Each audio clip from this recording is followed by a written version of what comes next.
Hey guys, welcome back to the channel. Today we're going to be doing a little bit of engine bay cleanup. I've been looking around at this thing. There's wires everywhere, there's vacuum hoses all over the place. It's an utter mess. I'm getting somewhat embarrassed to be posting videos with such a dirty engine bay. I mean, there's a bungee cord holding the battery in. Still haven't been able to locate that battery tie.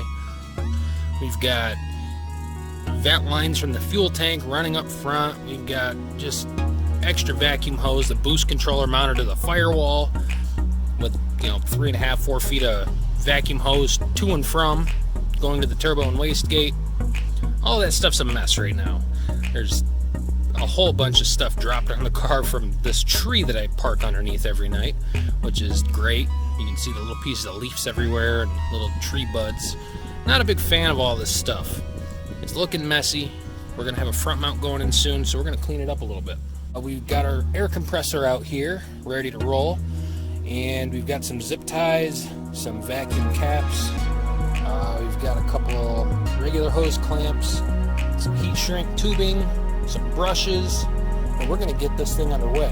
One of the things I wanted to address is this cruise control cable, is off of the top of the nuts that bolt the fuel rail down, so we're going to put that back on. We're going to relocate the boost controller over here to, I think, that nut right there, well, the bolt that's holding on the fuse panel, well, the fuse box. You know what I'm saying. I don't got to be that specific. We're going to try to get rid of some of the vacuum hoses, shorten the length of the boost controller lines that are running all the way down. It's going to be a shorter run if it runs right over here to the fuse box, so hopefully that'll give us a better control over our boost pressure also. The more hose you have, the more degree you have to have incremental mistakes happen. You can overboost or set it and it go a little higher than you want or a little lower than you want. So I guess we're going to get started on this. So I'm going to put you guys out to the side and start cleaning. Fun, fun, fun.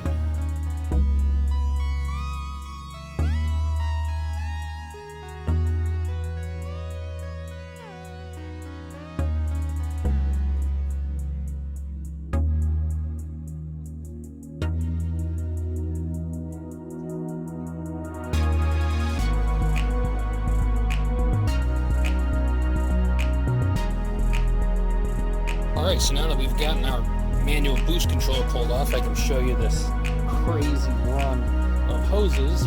That's about 4.5 feet or so of line that I had to run. And it also needed to be adapted to a different diameter.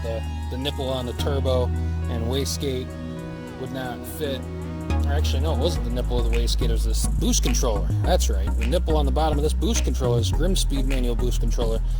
They're so big I couldn't fit the small hose on there, so I had to give it a little step up and clamp it on. So we're going to shorten this thing up and we're going to mount it over here where it can be accessed off to the side. And we're also going to get rid of some of this vacuum line that we have running all over the place down here to the intake. So we're going to pull out our upper intercooler pipe section just from the blow-off valve to the throttle body. So we're going to have to unplug our GM MAF sensor and get that up out of the way. So let's get started.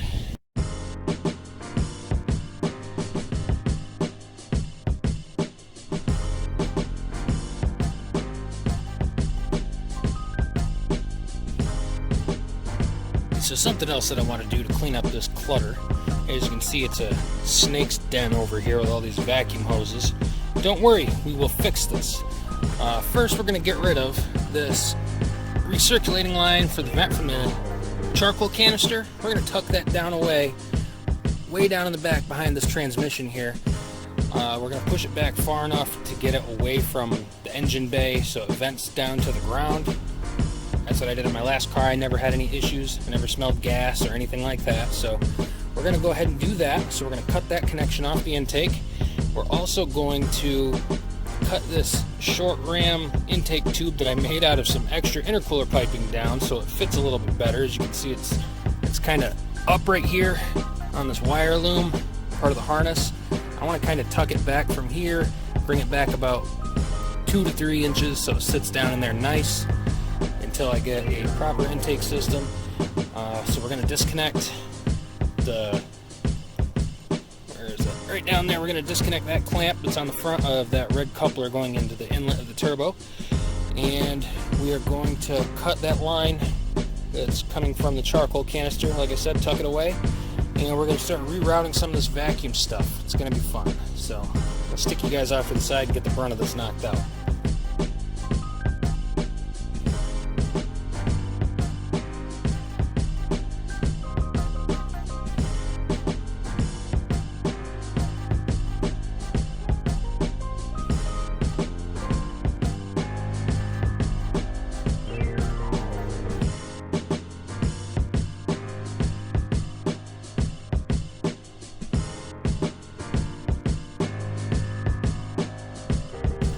Alright, so on a stock car, you have that line that runs up to your intake, one of the two hoses that connects to your intake.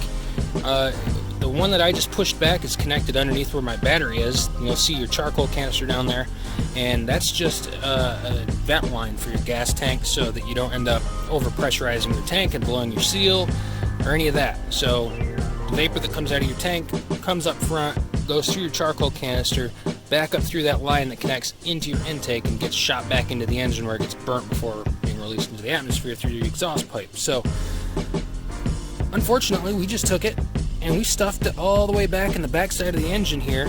It fits in between, I believe it's a brake line that's running right across the bottom of the firewall, and I zip tied it in place against the backside of the steering rack. So it's kind of dangling down about 2 inches underneath the car, but that's fine. It's not going to release fumes up into the engine bay. Problem solved as far as I'm concerned. So next step, we're going to move on to mounting our manual boost controller here, right over here on the side. I want to keep it kind of close to the MAF translator. I want to be able to have quick access to it if I want to change anything. And we're going to shorten up this intake pipe.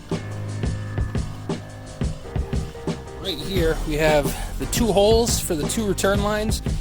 This first hole is the hole that came from that line we just tucked away. The second hole is the vent from the side of the valve cover. So I'm going to cut probably 2.5 inches off to about that much, and we're going to try to get this first hole just hacked right off so we only have one attachment here for the vent line for the valve cover. We're going to reattach this in the more open space that we're going to have down below here, so it's not crammed against this whole row of wiring right here. And the only thing that I want to leave the way it is going to be that white wire that you see running straight across. That's kind of on top of everything. I'm not really planning on tucking that away solely because if anything happens and I got to get to it, I don't want to have to rip it back out of a bunch of wiring or untape it or any of that. It's right on top. It's easy access as far as I'm concerned. And the way I tapped it into the tack wire for the RPM signal, it's not the prettiest, but it's not the ugliest. It's also functional, so we're going to leave that alone. We're just going to get rid of probably a good 7 or 8 feet of vacuum hose and fix this up a little bit. So I'm going to get to it. Okay guys, so we have just shortened down our boost controller lines. I apologize if the wind is catching you. Took about 3.5 inches off of this intake. We're going to throw this thing back on. We got rid of our line from our charcoal canister. We're going to throw all this stuff back together, get the upper intercooler pipe put back on. It looks like this boost controller is in the perfect place where it's not going to crimp any of the lines. Right here on the back of the radiator fan, you can see the zip ties. Those are lightly holding the two lines for that boost controller there, right against the edge of the back of the fan shroud, and that's going to keep everything out of the way. We're also going to have to move the hose for the blow-off valve. I think I'm going to disconnect it and try to tuck it away down off to the side of the upper intercooler pipe, or maybe follow right along underneath it just to keep that out of the way so it's not a tangled mess. So I'm going to throw you off to the side, get all this put back together.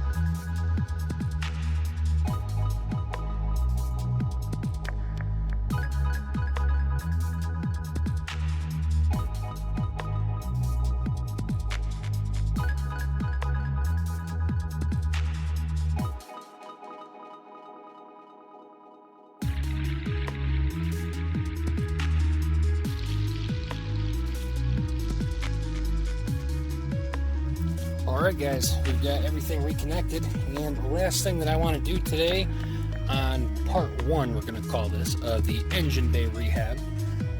When I did the fuel injector install, I noticed that this was disconnected. This is the cruise control cable, and I want to take and connect that back to the fuel rail. So we're going to take out one bolt at a time and reconnect it. We're going to take out the first of 3, then the center, the second of 3, and the third of 3 bolts we're just going to leave alone. So the first 2 we're going to pop up, we're going to throw them back through this way correctly and fasten that cable down.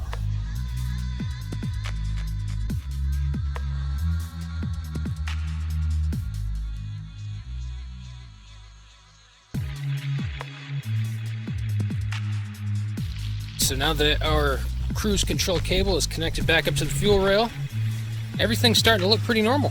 If you notice, on top of my valve cover, there's about 24 inches of unused, unnecessary extra vacuum hose, a bunch of random clips, just junk that was sitting under the hood here. We relocated our boost controller from the top of the firewall down to the corner here by the passenger side headlight. There was a free bolt right next to the fuse panel, so I threw it right on there. It has perfect clearance. It's still adjustable. I can get right to it, along with the MAF translator if I have to make any changes here in the future. Our upper intercooler piping is reinstalled. We hid the blow-off valve vacuum hose from the top of the plenum here, well, the intake manifold, plenum, whatever you want to call it, all the way down underneath and then out the top here. Kind of keep it out of sight, out of mind. Shortened this intake so that it's not resting on the wiring loom anymore. And that whole snaky mess of wires and all the vacuum hoses that were looped around each other and zip tied together due to my sloppy workmanship is now corrected and basically all cleaned up as best as we can for now. We are going to be installing a oil catch can or a one-way valve breather typed apparatus on the edge of the valve cover there, and we're going to stop routing the valve cover blow-by back through the turbocharger. I don't really like that, and a lot of people don't like it. Get a little bit of oil, aerated oil, and just nasty crap gets blown into your turbo and fills your whole intake system with black. So that's it for today. Our next video will be a good one. We're going to be doing our radiator fan upgrade. We have 2 12-inch low-profile Polar fans. They're electric fans. I'm going to show you how to wire those up. We're going to get rid of these big rusty ancient monsters that are down here, and that's one more step in preparation of our front mount install and our turbocharger install. I know you guys are probably getting sick of hearing me talk about it week after week, day after day, but there's a lot more to it than just throwing a bigger turbo in here. And we could go ahead and just bend some of the oil lines and bend the coolant lines and, you know, make everything work with the factory system. But I want to do things somewhat correct. I want to take things apart, get them situated to where I'm not going to have to rip it all back out again. So we're going to try to go in order as best we can, but our packages have arrived. All the goodies are here, and as soon as I get some more time to come down here and start ripping things apart, we're going to do it. So if you guys like this video, give it a thumbs up down below. Make sure you subscribe, because we're going to be doing a hell of a lot more stuff on this vehicle. We're going to be making a lot of modifications here in the coming weeks. Hopefully by the end of the summer, this thing will be pushing a few extra ponies. We'll have a nice boost level, and it should be a fun car. So that's it for today, guys. Hope you enjoyed the video, and until next time, we'll see you at today's project guide. Have a good one.